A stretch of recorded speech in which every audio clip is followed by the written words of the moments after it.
So tama ba itong isa? Retired General Lawrence Coop, former Regional Director for Region 10.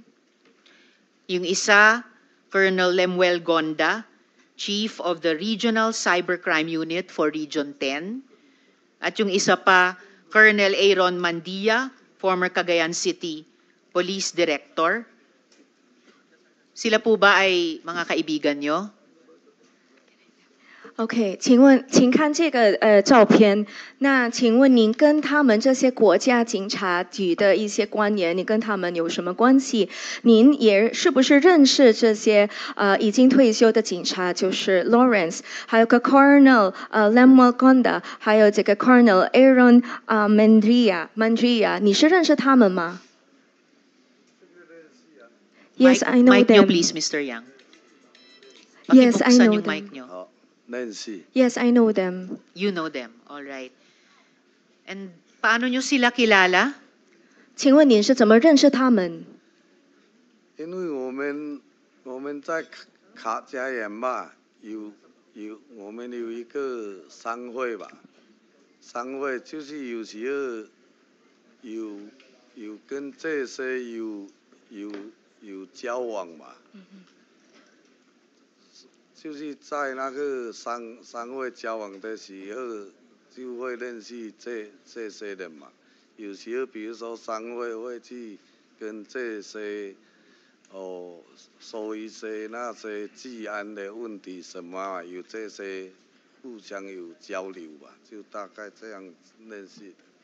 Okay, so I got to know them through the Cagayan Business Federation because as a member of the federation, of course, we have moments when we get to meet these officials, especially when we need some help for the safety of our community. And what about this? Yung susunod. Pwede nyo po bang ipaliwanag yung litratong ito? 这个照片能不能跟我们解释一下后面的故事是什么 Meeting po ba yan? Sino ang mga kasama nyo dito? At anong pinag-usapan nyo? 请问这是开会吗？还有你跟谁在一起？然后你们在讲什么？这个不是开会，这个是以前在卡加园的那个阿弟吧。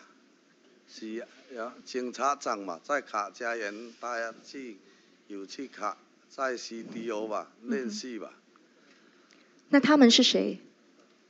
那个有一个是那个是我就是那个叫小卢。小卢。哦，小卢。还有谁？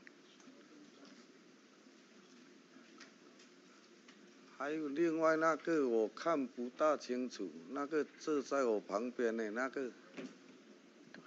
OK， 还有谁你知道的？还有中间那个是以前在卡加园做那个警察长的吧？那个吧，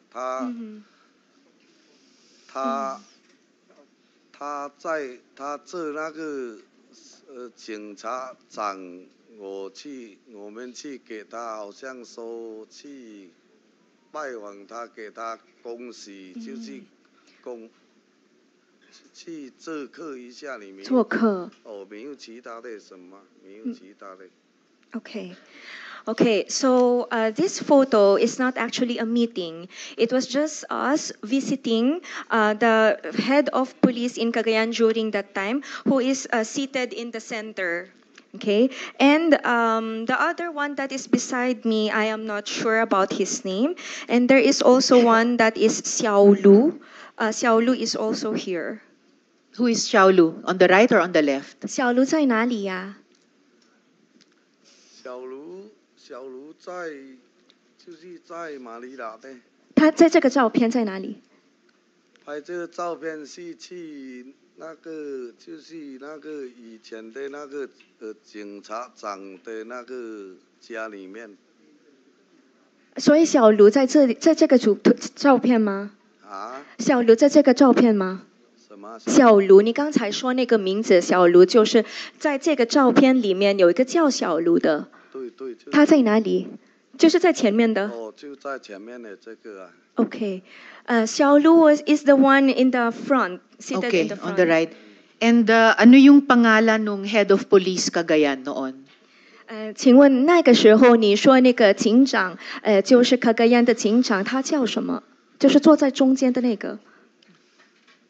那个我英文也说不准，反正我就知道他叫阿狗啦。阿哥啦。哦，阿狗啦，哦阿狗大概念。阿哥啦，阿哥大。我也说不到。Okay, so my English is not very fluent, but I call him Akola or Akoda.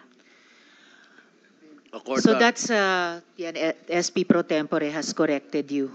He's the former chief PNP. 他就是那个 Akoda， 他以前是国家警察的警察长。I think the president of companies is well aware other people whom he meets. So mukhang matagal na po ba kayo magkakilala 请问你 ng dating chief PNP? Kasi sa picture na ito, medyo mas lumang picture. Regional director pa siya. I think that photo was... Yes, SP Madam Pro Chair, Tempore. I think that photo was taken when PNP Chief Acorda was still the regional director of the province. And salamat, SP Pro He Tempore. was not yet the chief of the Philippine National Police. Tama po. Salamat po, SP Pro Tempore. And the same for these photos. Sa picture na ito, regional director pa sila ng Region 10. Matagal na po ba kayong magkakilala? 在这个图片呢，在这个照片，您说你们是认识了很久，对吗？这个警长。他在卡家园工作的时候，我们认识的。Yes, when he was still in Cagayan as the director, we know each other. And Mr. Yang, alam nyo ba, meron kayong warrant of arrest mula sa China para sa fraud? 请问杨先生，您是否知道您从中国有这个逮捕令，就是为了这个欺诈的这个案件有逮捕令？我不知道。I am not aware. You're not aware. Well, yung mga law enforcement authorities namin, yung mga high officials namin sa gobyerno, alam nila yung mga bagay na yun. So, in relation to the photos I talked to you about, I really wonder what our high officials in government are doing, fraternizing with a wanted fugitive. At ito kaugnay nung statement na binasa kanina, it's not just about integrity, which is the most important thing, but also the perception of integrity na importante din. Please stay on in this hearing, Mr. Yang, sa kagandahang loob ng Bureau of Immigration. Mayor Kalugay, tuloy ko po yung pagtatanong sa inyo.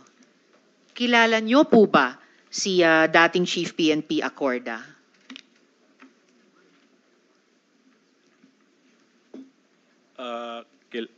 Kilala ko po, Ma'am Chair, dahil siya po ay pinakamataas po sa Philippine National Police po.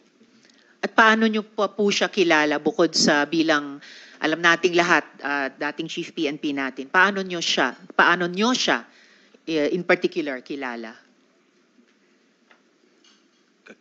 Kakilala ko lang po, Your Honor. Kakilala lamang. Paano niyo ika-characterize yung relasyon niyo sa kanila? Wala naman po kaming relasyon po talaga, Your Honor. Wala kayong relasyon. Meron po akong ipapakitang litrato. So, pwede niyo po bang i-explain anong meron dito? Dito kasama niyo di lang si dating Chief PNP Acorda, pero kasama niyo rin sa photo na ito si Miss Cheryl at pati si Wesley Guo. So, anong meron sa litratong ito? Namasyal po kami dyan, Your Honor, dahil siya po ay dating Chief of Police po ng SWAL, Ma'am Chair. Sino po ang dating Chief of Police? Si General Acorda po. Sa SWAL? Opo, Ma'am Chair. Hindi ko alam yun And saan po itong kinuhang letrato nung sabi nyo pumasyal lamang kayo? Saan ito? Sa Kamkrami po. Sa Camp Crame. Okay, tama ba na unang mga araw nila iyon bilang Chief PNP? Hindi ko na po matandaan, Your Honor, kung unang araw po, Ma'am Chair. Pero pumasyal kayo nung mga araw na iyon. Opo. Ma'am Bakit sa pasyal nyo, kasama nyo si Wesley Guo? Sumama po, Your Honor. Bakit siya sumama? Yun po, sumama lang po sa amin na gusto rin po niyang makita po yung pinakamataas po na sa PNP po. Bakit niya gustong makita yung Chief PNP? Wala po, ganun lang po, Your Honor, sumama lang po. Hangin there ulit, Mayor Kalugay. Guo Huaping, matanong ko kayo, bakit sumama si Wesley, kapatid nyo, dito sa pasyal ni na Mayor Kalugay kay dating Chief PNP? Good morning, Madam Chair. Wala po akong idea. Ngayon ko lang po nakita yung picture. Ngayon lang, hindi nyo alam. Hindi nyo ba alam na papasyal si Wesley kay, kasama si Mayor Kalugay kay Chief PNP noon? Hindi po. How about Miss Cassandra? Anong pagkaalam nyo bakit sumama yung boyfriend nyo sa pasyal ni na Mayor Kalugay kay dating Chief PNP? Hindi ko po alam, Madam Chair. Hindi nyo ba alam na... Hindi po, Madam Chair. Hindi nyo ba alam na sasama siya? Hindi po, Madam Chair. Hindi nyo rin alam.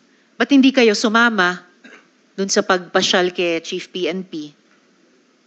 Hindi ko po alam na pumunta po siya doon, Madam Chair. Hindi nyo rin alam. Mayor Kalugay, sabi nyo po last hearing, wala kayong kinalaman sa 3-link na pagmamayari ng pamilyang Guo. Pero meron po kami witness na magsasabi na you were in fact transacting on behalf of that company ni Guo Huaping. Pwede ko pong matanong si Mr. Roderick Carolino. Nasaan po si Mr. Carolino? Sir, kayo po ba yung tumayo? Kung pwede po, bumaba kayo dito sa mic para makapagtanong ako sa inyo. Comsec, hindi pa yata siya nanunumpa. So, paki-administer yung oath sa kanila.